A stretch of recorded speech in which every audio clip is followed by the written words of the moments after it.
Welcome to another at-home edition of Rocket League Central.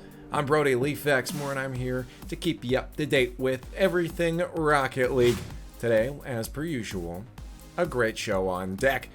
That's right, we got Grid Watch highlights covering the NA Major that just finished off over the weekend, and it's all about gimmick in double tap, and I know you want it, so we got it.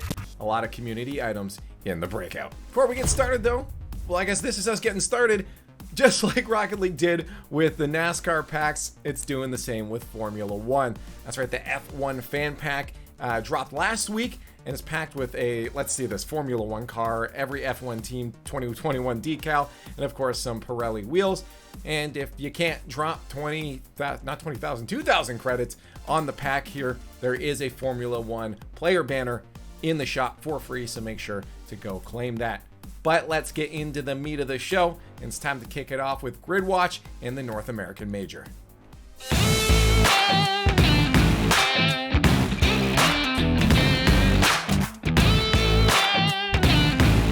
The final major of the RLCS historic 10th season has concluded, and what an exciting major it was. Between shocking upsets, incredible reversals, and unexpected matchups, the North American Spring Major was perhaps the most kinetic of all the regional majors. So let's take a look at what made it so spectacular. The excitement started in the group phase, as unlike in previous majors, no one team dominated either pool, leading to tighter matches and a more even playing field overall. In Group A, regional point leader Team Envy seemed to stumble, losing two surprise upsets to Rebellion and Sonics. Meanwhile, Rogue emerged on top, going 3-1 with their only loss being to, you guessed it, Team Envy, in a funny twist of fate. Back in their end, this is not where they want the ball. Rogue needs to play 30-second offense. They need to get aggressive. First killer. Looking for some demos and bumps, but Turantrell goes up for the challenge. 9 seconds to go. Can Rogue keep it up, or do Envy win? There comes the pass down. No one from Rogue around the challenge. Here comes Taroko with the shot and the save. Envy kill it. And Envy take the series 3-1. It was not close. Group B saw the return of the Kings, as G2 managed to pull stunning clean sweeps against Space Station Gaming, V1, and FaZe Clan. Their one loss, courtesy of NRG, nearly cost them their top spot, but G2's greater point differential allowed them to seize the day, and top seed along with it. The first round of the playoffs is when the extreme turnabouts really kicked into overdrive. While many already considered Rogue to be a strong team, which their performance in the group stage clearly proved, it was still a thrill to see them crush Space Station Gaming, winning 4 games in a row after a warm-up round. It's 10 seconds remaining for Rogue to be gifted a win. That's it, yeah. They've not been gifted a win. They've been the better team, and even if that had have gone in, it would still have been a long journey back for Space Station Gaming, but that just takes any fear away from Rogue right there. You can see Arsenal staying still in the center. They all know it's over. Not even First Killer can score from that trajectory, and Rogue will make it through to the semifinals. But even that result couldn't top the very next match, a 4-0 blowout that saw NRG cap off their season-long rivalry with Team Envy in the most explosive way imaginable. Seeing the season-long leaders sent home so early was an unprecedented change of pace in a split where the other region's top teams simply steamrolled their way to the finals. They've scored 1 goal so far this series. They're going to have to get 2 in the next 15 seconds just to force overtime. Taken down. That clear. I think that's going to eliminate every single chance. And wow, besides the turbo goal in game 2, this would have been a perfect sweep. NRG just played on another level. In the subsequent showdown, G2 continued its redemption quest by triumphing over Sonics 4-2. While the former world champs have been out of the spotlight for most of the 10th season, and still mourning the retirement of superstar player Rizzo, their performance throughout the tournament showed that they've still got that magic touch. They would go on to face FaZe Clan, the winner of the last first round match, which secured FaZe's spot in the championships, in the semifinals, which turned out to be an incredibly close spar, as it came down to the last possible match, with both teams taking advantage at different points in the set. G2 pulled it off in the end, despite a valiant last-minute effort from FaZe, giving G2 the higher seed going into championships. The ball doesn't drop it down just yet. 0 second play still goes on. He's trying to bump AJ. He's not quite there. Gyro now in position. So is Drees.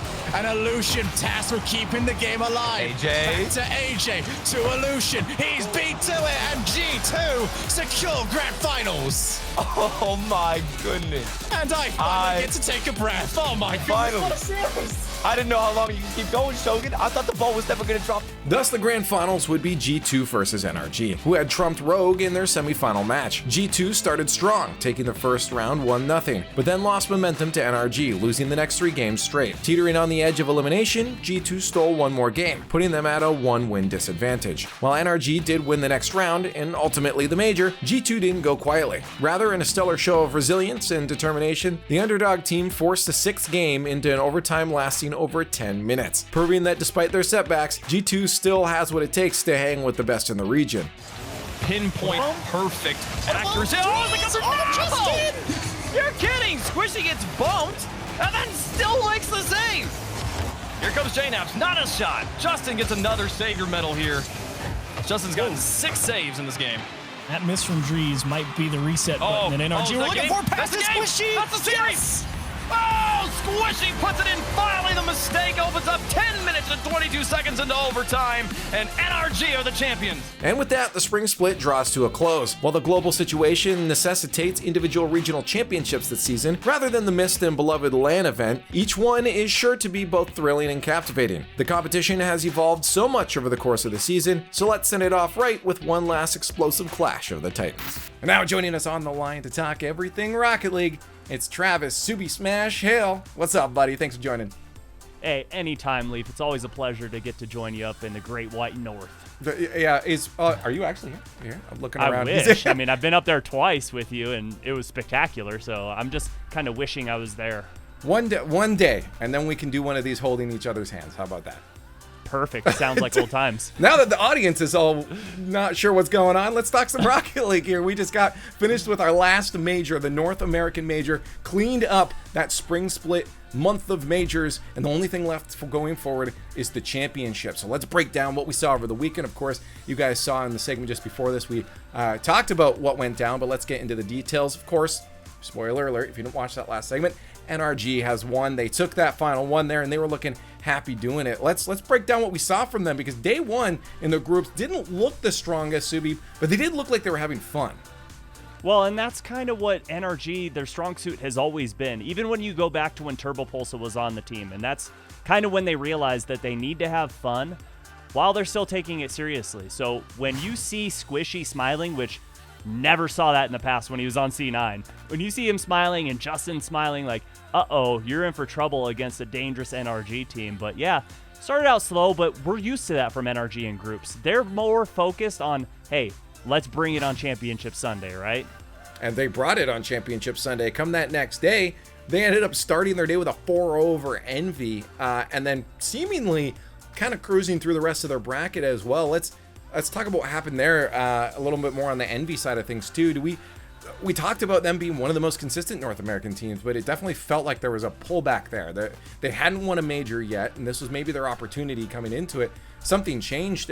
Do we feel like maybe it was the break between the last time we'd seen them play? Is it just one of those times where it's just happens to be the day that they don't click? Like, what do we think was going on with Envy during that series? I think it was a multitude of things, because you bring up the break, and it was the longest break I think that teams had in between, playing and not playing. So that definitely didn't favor Envy well. Words are hard. But also the fact that, Mist and Turbo were actually playing from the same house and in the same environment. And there's an added pressure when you're playing next to someone, because online it's all fun and games. Yes, there's tens of thousands of dollars on the line, but when you can look over and see your teammate and you can see his disgust that you just whiffed the ball or something, there's some added pressure. So I think that kind of factored into it as well. And yeah, Team Envy just wasn't clicking at the right time. And it just seems to be whenever it's a regional championship or a major, they're not clicking. Well, not a regional championship. I hope they have a talk that their expectations aren't instantly that my teammates are judging me like that. Imagine that's the only thing you think they're doing is he's judging me the whole time. I mean, the first time I casted, that's what I was thinking the whole time. Do you remember the first time you casted in front of people? Yeah, that is fair. It was so foreign. That is like, true. Are these guys going to make fun of me for getting too excited and yelling too loud? Yes, they will. Yeah, you're constantly looking over. Oh, no, I don't do that anymore.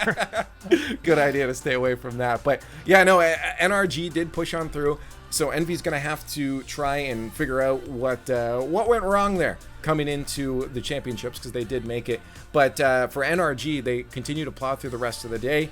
You know, I want to talk on that mentality side a little bit more here, because we did honestly see some tweets recently from Justin where he was talking about the mental, I guess, just not pressure, but blockade that he was hitting. There was a lot. He was starting to feel that burn from such a long season. There was so much Rocket League for these guys, especially for a top team that is making it far in these brackets. And he mentioned that he's not going to be doing IWO. He needs to take that time off, step away, and take some space coming up here. Talking to that kind of break that he's taking, do you feel like that had a big impact coming into this? He was eating snacks, he was having fun. Do you feel that played a big part in NRG's performance? Definitely. I think Justin needs a little bit of a reset, because a lot of people forget out there that these are human beings. These are normal people like you. Well, we're not normal, so that's a bad comparison, but these are people. But also, they're still in school. Justin's still going through high school, still have classes, still has homework to do. Like, on top of the pressure of being one of the best players in the world in one of the most prestigious organizations in all of esports. So all that pressure eventually just begins to weigh down on someone. But, you know, Justin, definitely a kid able to deal with that. But the smart decision is to go, you know what, there's another big tournament. Subi, I want to say thank you so much again for joining me here and talking some Rocket League.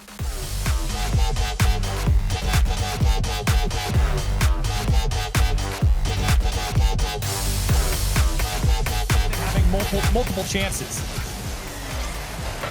Corral dribbling it by everybody to Corral! Grab the dog tags off G2! Call their loved ones, tell them they didn't make it! So many shots from happening last game. Well, right out of the gates, you saw first killer so squishy, got him with the dirty flick. Took a little juke, took a little drive, and he takes it to the house. Has been available to them as, oh my goodness, 2 players have gone. Illusion, well, the first time he's going to benefit from a soft shot. The follow-up doesn't do anything either. Rapid for the third, and it will finally go in. 7 goals scored, but 1 is the difference.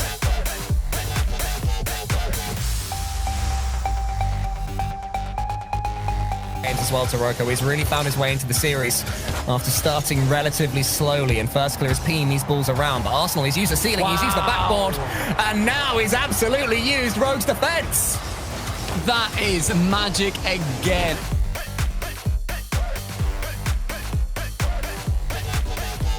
To punish and get that counterattack started. Well, if there's ever going to be a question of the mentality of the new player. Oh my goodness. What is happening? Oh, I mean, we can sit here and watch it again. I'm sure AJ would love us to. We call this AJ Oh, Phil. come on, man. After watching Hot Shots, it makes me very sad that I have to have my AC off to record this, but maybe we can bring the temperature down a lot, because it's time for the breakout. First up, Wonk experiences what he's saying is maybe a little bit of lag.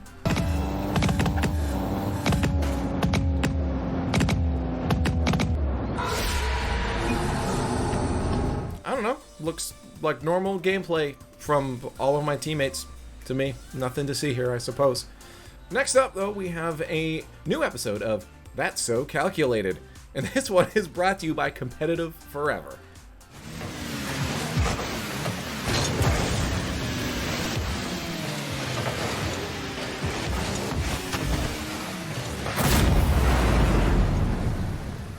And that, in the words of the great Buzz Lightyear, is we're not flying, we're just falling with style. Moving on, we have an entry from Calvin's Bad News. So as you can see, I've been caught in a precarious position with the ball in front of my net. Using Newton's laws, I estimate the trajectory of the opponent to be about 49 kilometers per hour. If I do nothing, I give the opponent a free goal and I lose my rank up game. I can't let that happen. My only option is to perform a frame-perfect fast aerial and pass it around the opposing player. Wish me luck. While that hurts, what hurts even more is the extra editing that had to go in because it was vertical video. If it was just normal 16:9, Easier work. Come on. Come on, guys.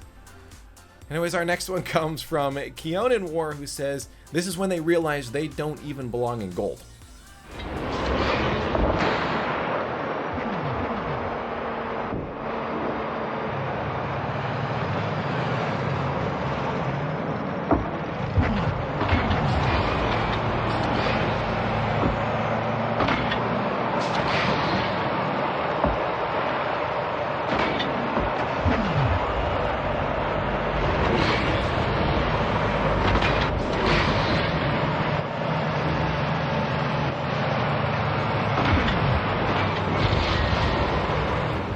Again, wow, that hurts my soul. I think we've lost the war on 16:9 video format. I think we've lost the war. So I'm just hurting all over now. Let's finally move on, though, from the lower ranks. Get some good plays in here. Kev Skoglund has some play from Champ 2.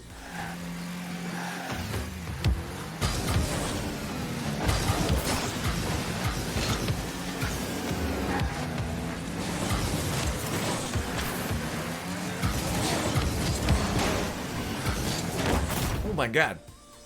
Even faked out his teammates who were pushing way too hard on the ball and should have been there. So good on you. All other 5 players out of the play. Well-deserved play. The best one we've seen here yet. Up next, though, Double Tap is taking a look at Gimmick's journey through the RLCS. Jesus Gimmick Parra was 1/3 of the hallowed Cloud9 Rocket League team, one of the strongest and highest performing trios in North America from their formation in 2017 all the way till their dissolution in 2020. But before we can tell the story of Gimmick's incredible run with Cloud9, we have to go back to the team that helped him make a name, the Muffin Men. The Muffin Men, so called because they were founded and organized by the venerable Squishy Muffins, burst onto the scene in 2017 with a masterclass performance at DreamHack Atlanta. But while this was far from the Muffin Men's first rodeo together, it was their highest profile competition by a long shot, and they impressed the world by dominating multiple established teams on their way to a first place finish, including soon-to-be RLCS world champion Scaleforce Esports. Bump on the goalie attempt, it's in the corner. Can they keep it up? It's going into Scaleforce territory. Oh, it's still up in the air. There is still a chance. The Muffin Men are trying to knock it down. Is it going to be knocked down? No, it's still up in the air. Keeping it going is Scaleforce, and it falls. The Muffin Men are your DreamHack champions.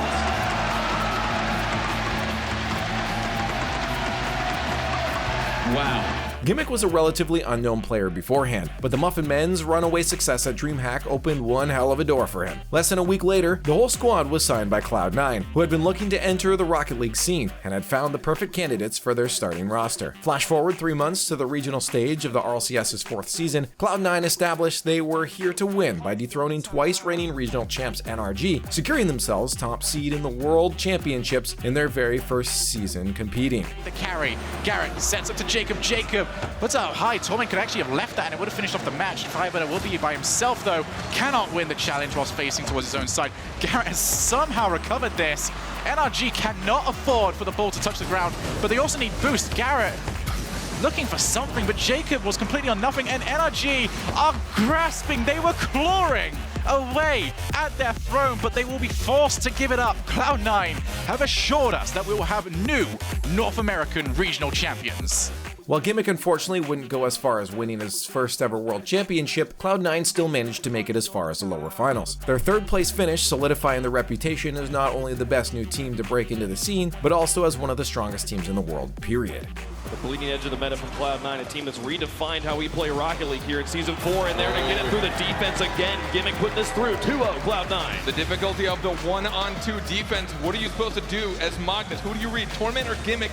There's nothing you can do. The ball is legitimately blocking you from even seeing one of those players. He figured he'd throw himself at it, cut off as many angles as he could, but it wasn't enough. The team experienced a fairly successful run in Season 5 as well, ending up with 3rd and 4th place wins in the regional and world stages respectively. respectively. Gimmick got some extra time to shine in the following off-season, however, as he teamed up with Squishy Muffins to represent Cloud9 in the second Rocket League Universal Open. The duo ended up sweeping the tournament without dropping a single match, triumphing over Team Prodigy Scrubkilla in the finals. T9 putting on the pressure. Gimmick up high. Gimmick, can he chase it again? He wins. Gimmick shoots.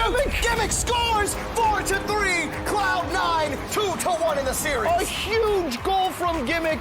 Look at this, he gets some freestyle spins in, follows it, and blasts it right in from point blank. Gimmick with the overtime goal, getting the win for Cloud9. Of course, Season 6 would come to be known as a season that defined the RLCS careers of both Gimmick and his Cloud9 teammates. A third-place finish at the regional ended up giving them a less than favorable seed at the LAN. The team lost their first match to Weedem Girls, sending them plummeting to lower bracket before the tournament had truly begun. They weren't about to take that sitting down, though. Rather than becoming demoralized, Cloud9 answered back by pulling off one of the most impressive lower bracket runs in RLCS history, tearing through multiple powerful teams to earn a lower finals rematch with Weedem Girls, which they won with aplomb. Weedem Girls needs a goal right now. Ignite needs this one here with Remco. Past Gimmick, it's popped high, but Metzenars fell back. Final 10 seconds. He moves in, but is it too little, too late? Squishy past one, the final 5. Remco can't do it. That clear will do it. Cloud9 secure their chance to challenge Dignitas in the finals.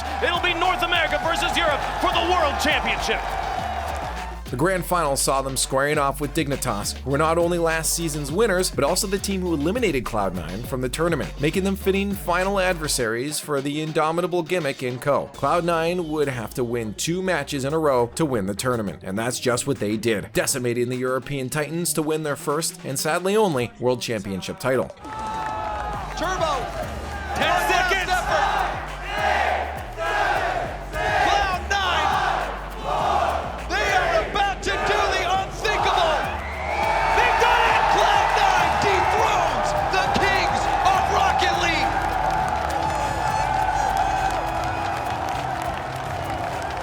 The title comes back to North America carpet. What a series! Unfortunately, the following season would be Gimmick's final year playing with his close Cloud9 compatriots. The team would disband midway through 2020, marking the end of an incredible era and breaking up the triumphant trio for the first time in 3 years. Gimmick now plays for version 1, along with longtime friend and teammate Torment, remaining in the top 10 teams of the region despite Squishy's departure for NRG. But regardless of what the future may hold, Gimmick will always be immortalized for that incredible 3-year run as one of the secret ingredients that made Cloud9's all too brief foray into Rocket League as unforgettable as it was. Gimmick's journey has been all over the place, some highs and some lows, valleys and peaks all over the place, but it is great to see that he's consistently found roster after roster that allows him to compete at the top of Rocket League. But to find out how the rest of that version 1 story is going to go, we got to wait quite a while until long after the World Championships and next season starts up though. But again, there's a reason that he's been called the best ball chaser ever, and that still stays true to this day. But that is all the time we have for today's episode. You can check out more of our content, of course, on YouTube, and we got some stuff on Twitter at Squad State. Thank you so much for watching, and for some overtime action, here is your weekly Backfire.